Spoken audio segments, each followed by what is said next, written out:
मित्रों, आंध्र प्रदेश में विजयवाड़ा में अभूतपूर्व संकट की स्थिति है। ऐसा पहले कभी देखा नहीं गया। एक साथ 400 मिलीमीटर बारिश और उसके कारण जल प्रलय की स्थिति उत्पन्न हुई। बुढ़मेरू में कई ब्रीच हो जाने के कारण और अनपेक्षित पानी आने के कारण विजयवाड़ा में पानी भरा हुआ है।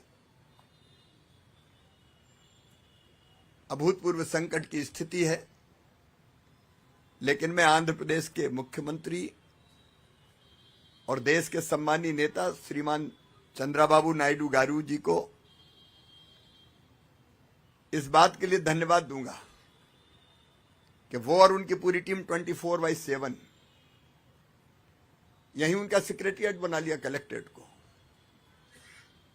और 24 घंटे काम कर रहे हैं। जब से ये संकट की स्थिति पैदा हुई, प्रदेश की सरकार ने सीएम साहब के नेतृत्व में दिन और रात काम किया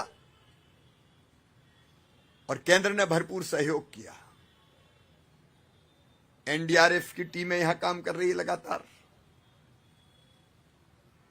एयरफोर्स के,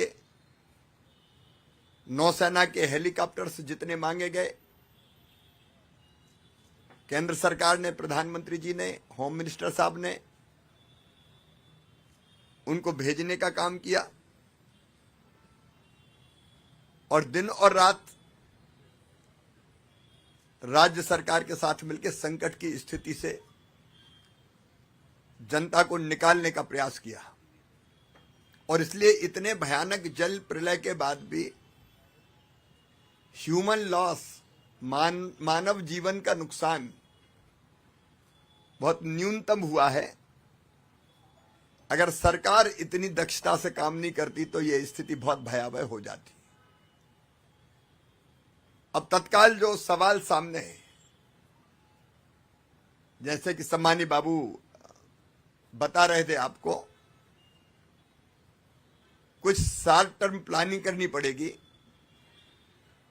आज मैं विजयवाड़ा शहर में पानी में भी उतर के घूमा, हमारे स्थानीय केंद्रीय मंत्री, हमारे स्थानीय आईटी मिनिस्टर, एमएलए, एमपी के साथ, और मुझे इस बात का संतोष है कि प्रशासन के हर एक डिपार्टमेंट के साथ यहां के हमारे जनप्रतिनिधि काम में लगे हुए हैं। एमपी, एमएलए, मिनिस्टर्स,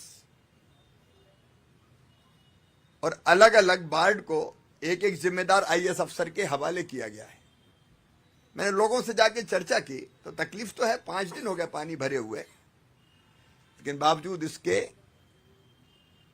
चाहे फूड पैकेट्स हो, दूध का, मिल्क का इंतजाम हो, पीने का पानी हो, ड्रोन से पहली बार सदा आंध्र प्रदेश में आपके लीडरशिप में यह प्रयोग हुआ है।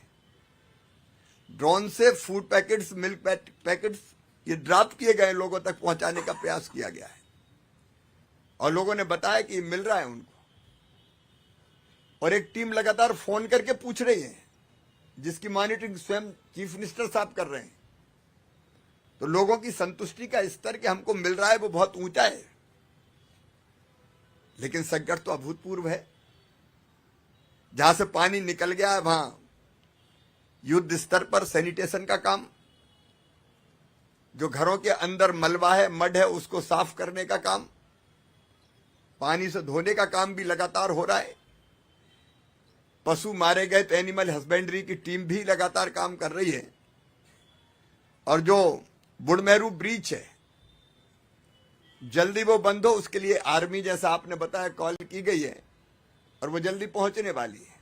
क्योंकि उस पानी का, जब तक वो पानी बंद नहीं होगा तो ये संकट यहां बना रहेगा और कुछ प्रश्नों पे और विचार करना पड़ेगा। जैसे आपने कहा, प्रकाशम बैराज 17 ईयर्स पुराना है। 70 साल 70, लेकिन उसमें से कितना पानी डिस्चार्ज होगा उसकी सीमा पहले तय थी, लगभग 11 लाख क्यूसिक 11.9, लेकिन 12 लाख के ऊपर पानी एक साथ आगे। मैंने टकराई हुई बोट देखी, वो तो बड़े संकट से बच गए। और इसे टेक्निकली इस डिस्चार्ज को कैसे बढ़ाया जाए, उसके लिए हमारे होम मिनिस्टर श्रीमान अमित शाह जी ने आपने मांगी, टीम भी भेजी है। तो कुछ तो ऐसी जो लॉन्ग टर्म प्लानिंग करनी होगी, जैसे प्रीवियस गवर्नमेंट के समय बड़मेरू के आसपास ही जो माइनिंग हुई, इलीगल माइनिंग हुई, उसके कारण भी नुकसान पहुंचा और उसके कारण ब्रीच, वो बड़ा कारण एक ब्रीच होने का। तो इन चीजों को भी ढंग से देखना पड़ेगा। लेकिन तत्काल जो आपकी प्राथमिकता है जनता को राहत देने की, क्रॉप डैमेज भी काफी हुआ है। अभी मैंने देखे बनाना का जो प्लांटेशन था वहां हमने देखे फूलों की यहां खेती होती है, हल्दी, सारी क्रॉप्स को भी नुकसान हुआ है। और जो प्रारंभिक अनुमान है क्रॉप्स का वो भी 1.8 लाख हेक्टर में हुआ है, लगभग 2 लाख किसान प्रभावित हुए।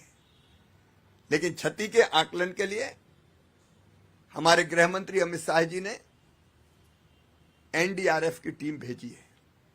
नुकसान का आकलन प्रारंभ कर दिया गया है। मेरे साथ भी कृषि विभाग की आंध्र प्रदेश को देखने वाली ज्वाइंट सेक्रेटरी एग्रीकल्चर जो देखती है, मेरे साथ ही आई है।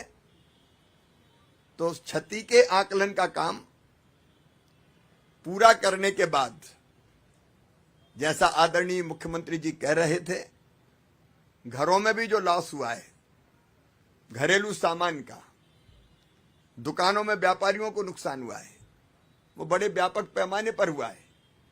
और घर रोजमर्रा की जरूरत की जो चीजें थी, टीवी, फ्रिज से लेके घरेलू सामान तक, गैस की टंकी से लेके काफी व्यापक नुकसान हुआ है। राज्य सरकार पूरी संवेदनशीलता के साथ काम कर रही है। मैं प्रधानमंत्री जी के निर्देश पर आया हूं। केंद्र सरकार ने भी हर संभव सहयोग किया है, मदद की है। और आगे भी क्षति के आकलन के बाद, पिछली सरकार ने कई गलतियां की, जैसे फसल बीमा योजना के प्रीमियम को पिछली सरकार ने जमा ही नहीं किया, इसलिए प्रधानमंत्री फसल बीमा योजना का लाभ किसानों को नहीं मिला। लेकिन अब ये सरकार, बाबू की सरकार, एनडीए की सरकार, फसल बीमा योजना के प्रीमियम से लेके जो औपचारिकताएं बाकी वो भी पूरा करेगी। तो हम क्षति के आकलन करके फसल बीमा योजना का लाभ भी मिले और जो बाकी नुकसान हुआ है उसका आकलन करने के बाद जो केंद्रीय टीम आई है वो भी आकलन करेगी। और आंध्र प्रदेश की सरकार के साथ मिलकर अभी भी हम काम कर रहे हैं और मिलकर जनता को राहत देने में कोई कसर नहीं छोड़ेंगे, क्योंकि हमारा मानना है, प्रधानमंत्री नरेंद्र मोदी जी ये मानते हैं कि जनता की सेवा ही भगवान की पूजा है। तो संकट के समय जनता की सेवा करना ये एनडीए की सरकार का धर्म है, केंद्र का भी और राज्य का भी।